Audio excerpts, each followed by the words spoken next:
बिस्मिल्लाहिर्रहमानिर्रहीम। Dear students, मैं उम्मीद करता हूं कि आप सब खैरियत से होंगे। Class 10th chapter 14 current electricity को हम लेके चल रहे हैं। आज की इस वीडियो में हमारे पास टॉपिक नंबर है 14.7 कंडक्टर्स एंड इंसुलेटर्स। याद रहे, इस चैप्टर का बोर्ड के पॉइंट ऑफ व्यू से ये मोस्ट इंपॉर्टेंट शॉर्ट क्वेश्चन है, तो आप तमाम स्टूडेंट्स इसको शॉर्ट और MCQs के पॉइंट ऑफ व्यू से तैयार करेंगे। डियर स्टूडेंट्स, कभी कभार ना पंजाब बोर्ड वाले खासकर चुस मार देते हैं कि ऐसा क्वेश्चन या इस तरह का क्वेश्चन लॉन्ग में भी पूछ सकते हैं, और ये देखा गया है। तो अगर ये लॉन्ग में आ जाए तो डियर स्टूडेंट्स आपने कंडक्टर्स को इस तरह से एक्सप्लेन कर देना है और इंसुलेटर्स को इस तरह से एक्सप्लेन कर देना है, आपको पूरे मार्क्स मिल जाएंगे। ये लॉन्ग के लिए बहुत है। लेकिन अगर ये शॉर्ट में आता है, और ज़्यादातर देखा गया ये शॉर्ट में आ चुका है, तो शॉर्ट में सिर्फ आप एक सिंपल डेफिनेशन करेंगे और साथ में एग्जांपल्स मेंशन करेंगे, इसके अलावा कुछ नहीं करेंगे, तो आपको 2 नंबर पूरे मिल जाएंगे। ये बात क्लियर होगी जी। तो जल्दी से डियर स्टूडेंट्स इसको स्टार्ट करने से पहले ना, जिन स्टूडेंट्स ने अभी तक चैनल को सब्सक्राइब नहीं किया, काइंडली वो प्यार मोहब्बत दिखाएं, चैनल को ज़रूर सब्सक्राइब कर लें, फिर स्टार्ट करते हैं। थैंक यू जी। डियर स्टूडेंट्स, कंडक्टर्स क्या हैं? पहले डेफिनेशन देखिएगा। The materials in which charges, या आप यहाँ पे वर्ड यूज़ कर सकते हैं current. The materials in which current can flow easily are called conductors. कि वो मटीरियल्स जिनमें करंट आसानी से पास कर जाए, उन मटीरियल्स को आप नाम देते हैं कंडक्टर्स का।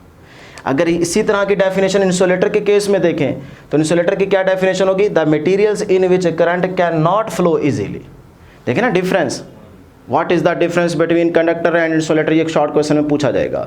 तो आपने इस तरह से कंडक्टर की डेफिनेशन कर देनी है, और यहाँ पे ये इंसुलेटर की डेफिनेशन है कि the materials in which current can not flow easily, this type of materials are called insulators. कि ऐसे मटीरियल्स जिनमें करंट आसानी से फ्लो नहीं कर सकता, उन मटीरियल्स को आप नाम देंगे इंसुलेटर्स का। अब डियर स्टूडेंट्स याद रखिएगा, कुछ बच्चे ये समझते हैं कि इंसुलेटर के केस में शायद चार्जेस है ही नहीं, चार्जेस नहीं होते। ऐसा नहीं है, इंसुलेटर में भी चार्जेस हैं, लेकिन वो फ्री नहीं हो पाते। कंडक्टर के केस में जो चार्जेस होते हैं वो फ्री हो जाते हैं, जिसकी वजह से हम कहते हैं flow of charges is called current. कि इस केस में करंट फ्लो कर सकता है और इस केस में करंट फ्लो नहीं कर सकता। क्यों? क्योंकि इस केस में चार्जेस हैं लेकिन वो फ्री नहीं हो पा रहे। मैं थोड़ा और आसान करके समझा देता हूँ। डियर स्टूडेंट्स, आप प्रीवियस लेक्चर के अंदर ना एटम की कहानी पढ़ के आ रहे हैं, ठीक है? एटम की कहानी आप पढ़ के आ रहे हैं। तो सेंट्रल पार्ट में क्या होता है जी? न्यूक्लियस, और यहाँ पे क्या होंगे? फ्री इलेक्ट्रॉन्स, या आप अभी कह लें इलेक्ट्रॉन्स होंगे। अब इलेक्ट्रॉन और न्यूक्लियस के बिटवीन यहाँ पे क्या होती है डियर स्टूडेंट्स? Electrostatic force. अब याद रखिएगा, कंडक्टर के केस में क्या होता है? कंडक्टर के केस में ये होता है कि जैसे ही आप यहाँ पे हल्का सा टेम्परेचर अप्लाई करते हैं, तो ये जो इलेक्ट्रोस्टैटिक फोर्स होती है ना, ये वीक होती है, ये ब्रेक कर जाती है, जिसकी वजह से ये इलेक्ट्रॉन फ्री हो जाते हैं। जैसे ही फ्री होते हैं तो मूव करना स्टार्ट कर देते हैं। तो देखें, flow of charges is called current. तो कंडक्टर के केस में क्या आ जाता है? करंट आ जाता है। इसका मतलब इलेक्ट्रॉन और न्यूक्लियस के बिटवीन ये जो इलेक्ट्रोस्टैटिक फोर्स है ना, ये कंडक्टर के केस में वीक होती है। इसकी मिसाल ऐसे समझें कि जैसे एक पुराना स्प्रिंग नहीं होता, तो पुराने स्प्रिंग को आप हल्का सा ऐसे फोर्स एक्सर्ट करें तो वो ब्रेक कर जाता है, टूट जाता है। तो सेम कंडक्टर के केस में भी ऐसी होता है कि ये जो फोर्स होती है ये वीक फोर्स होती है। आप हल्का सा टेम्परेचर अप्लाई करते हैं, ये फोर्स ब्रेक कर जाती है, जिसकी वजह से इलेक्ट्रॉन फ्री हो जाते हैं। तो जैसे ये मूव करते हैं तो flow of charges is called current. तो ये है कंडक्टर के केस की कहानी। अब इंसुलेटर के केस में क्या होता है डियर स्टूडेंट्स? इंसुलेटर के केस में ये होता है कि चार्जेस हैं, यहाँ पे भी इलेक्ट्रॉन्स हैं, ठीक है? लेकिन याद रखिएगा, इनके बिटवीन, न्यूक्लियस और इलेक्ट्रॉन के बिटवीन इंसुलेटर के केस में ये वाली फोर्स इतनी ज़्यादा स्ट्रॉन्ग होती है, इतनी ज़्यादा स्ट्रॉन्ग होती है कि आप जितना मर्जी यहाँ पे टेम्परेचर अप्लाई कर रहे होते हैं, उसकी वजह से ये फोर्स ब्रेक नहीं हो पाती, जिसकी वजह से इलेक्ट्रॉन फ्री नहीं हो पाते और फिर करंट फ्लो नहीं कर सकता इस केस में। तो इंसुलेटर के केस में क्या होता है कि ये फोर्स बहुत ज़्यादा स्ट्रॉन्ग होती है, इसको आप ब्रेक नहीं कर पा रहे होते, जिसकी वजह से इलेक्ट्रॉन फ्री नहीं हो पाते, और हम कहते हैं कि इंसुलेटर के केस में करंट फ्लो नहीं कर सकता। और इसकी मिसाल आप ऐसे समझे जैसे एक न्यू स्प्रिंग होता है, तो न्यू स्प्रिंग को आप जितना मर्जी खींचे वो ब्रेक नहीं होता, टूटता नहीं है। तो ये कहानी है इंसुलेटर की। क्लियर जी? अब आपको अगर ये वाली डेफिनेशन जो फर्स्ट मैंने एक्सप्लेन कर दी है, समझा दी अच्छे तरीके से, अगर ये मुश्किल लगती है वर्डिंग, तो डियर स्टूडेंट्स आप ये सेकंड वाली डेफिनेशन भी कर सकते हैं। कंडक्टर में देखिएगा, conductors are the materials that allow electric current to pass through it, ये डेफिनेशन कर सकते हैं। और यहाँ पे क्या आ जाएगा? सिर्फ एक वर्ड यूज करेंगे, और वो क्या होगा? दैट के बाद does not allow electric current to pass through it. ठीक है, तो जिसको ये आसान लगती है वो ये डेफिनेशन करे, जिसको ये वाली डेफिनेशन आसान लगती है वो ये कर ले। ठीक है जी, वर्डिंग आप अपनी मेंशन कर सकते हैं। अब देखते हैं कंडक्टर के केस में एग्जांपल्स। ये आपसे एमसीक्यूज में भी पूछी जा सकती है।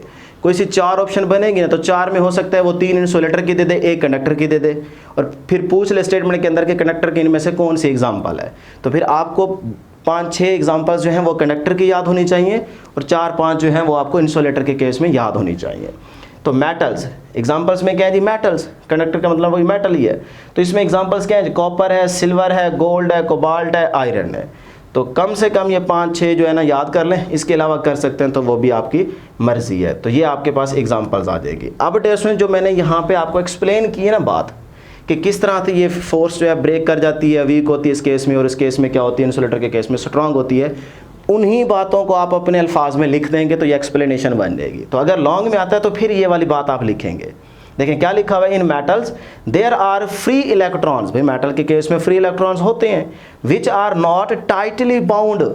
क्या बताया है यहाँ पे कि एटम के अपना कंडक्टर के केस में यहाँ पे जो इलेक्ट्रॉन्स होते हैं ये टाइटली बाउंड नहीं होते, सही है, विद द न्यूक्लियस, न्यूक्लियस के साथ। ये चीज़ समझा चुका हूँ आपको, वही चीज़ यहाँ पे लिख दी है। So when these free electrons exposed in an electric field, और यही इलेक्ट्रॉन जब आप फ्री अपना इलेक्ट्रिक फील्ड में प्लेस करवाते हैं तो फिर ये क्या करना शुरू कर देते हैं जी, मूव। वही इलेक्ट्रिक फील्ड का मतलब है कि मैंने यहाँ पे टेम्परेचर का वर्ड यूज़ किया है कि आप जैसे टेम्परेचर अप्लाई करते हैं, तो आप ये भी कह सकते हैं कि यहाँ पे जब आप इलेक्ट्रिक फील्ड अप्लाई करते हैं या इलेक्ट्रिक फील्ड में इसको प्लेस करते हैं, ये एक ही बात बनती है। ठीक है, तो they move in a specific direction. तो वो फिर जैसे इलेक्ट्रिक फील्ड में प्लेस होंगे तो वो इलेक्ट्रॉन्स जो हैं वो एक स्पेसिफिक डायरेक्शन में मूव करना स्टार्ट कर देंगे, तो इसका मतलब है कि वहाँ पे करंट आ जाएगा। उसके बाद एक नोट बहुत ही इंपॉर्टेंट है, ये याद रखिएगा, ये भी एमसीक्यू में पूछ सकता है कि कंडक्टर के केस में जो रेजिस्टेंस होती है, रेजिस्टेंस ऑफ अ कंडक्टर्स, ये डिपेंड करती है सिर्फ और सिर्फ टेम्परेचर पे। अभी फिलहाल यहाँ पे डेफिनेशन के मुताबिक याद रखिएगा कि रेजिस्टेंस यहाँ पे टेम्परेचर पे डिपेंड करती है। कंडक्टर के केस में रेजिस्टेंस जो है वो टेम्परेचर पे डिपेंड करती है। ये आपका इंपॉर्टेंट एमसीक्यू बन जाएगा। अब डियर स्टूडेंट्स, इंसुलेटर के केस में अगर एग्जांपल्स पूछी जाएं तो आपके पास रबर है, ग्लास है, वुड है, एयर है। इसी तरह आप प्योर वाटर की भी बात कर सकते हैं, वो भी आपके पास इंसुलेटर ही है, सही है। तो ये सारे एग्जांपल्स आपके पास क्या हैं, इंसुलेटर की है।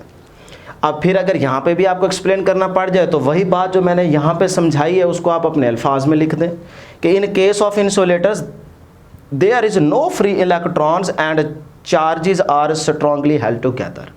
यानी कि यहाँ पे इलेक्ट्रॉन फ्री नहीं हो पाते, इसके और न्यूक्लियस के बिटवीन जो फोर्स है वो बहुत ज़्यादा स्ट्रांग है, जिसकी वजह से ये बाउंड हो चुके हैं इलेक्ट्रॉन्स, ये फ्री नहीं हो पा रहे, इसीलिए इस केस में करंट फ्लो नहीं कर सकता। नोट बड़ा इंपॉर्टेंट है कि इंसुलेटर के केस में ऐसे समझें कि रेजिस्टेंस जो है इंसुलेटर की वो बहुत ज़्यादा होती है, जिसकी वजह से वहाँ पे करंट फ्लो नहीं कर सकता, क्योंकि रेजिस्टेंस का करंट के साथ जो रिलेशन है वो क्या है, इनवर्स, कि रेजिस्टेंस अगर ज़्यादा होगी तो करंट कम, अगर रेजिस्टेंस कम होगी तो वहाँ पे करंट की वैल्यू ज़्यादा। जब रेजिस्टेंस बहुत ज़्यादा है तो इसका मतलब है यहाँ पे करंट फ्लो ही नहीं कर पाएगा। आखिरी पॉइंट याद रखिएगा, आपकी बुक ने मेंशन की है कि insulators induce static charge on its surface by friction. के मतलब इंसुलेटर के केस में जब आप इंसुलेटर्स को रब करते हैं, रब, तो ड्यू टू फ्रिक्शन उसकी सरफेस पे चार्ज आ जाता है जो कि स्टैटिक रहता है, वो मूव नहीं करता।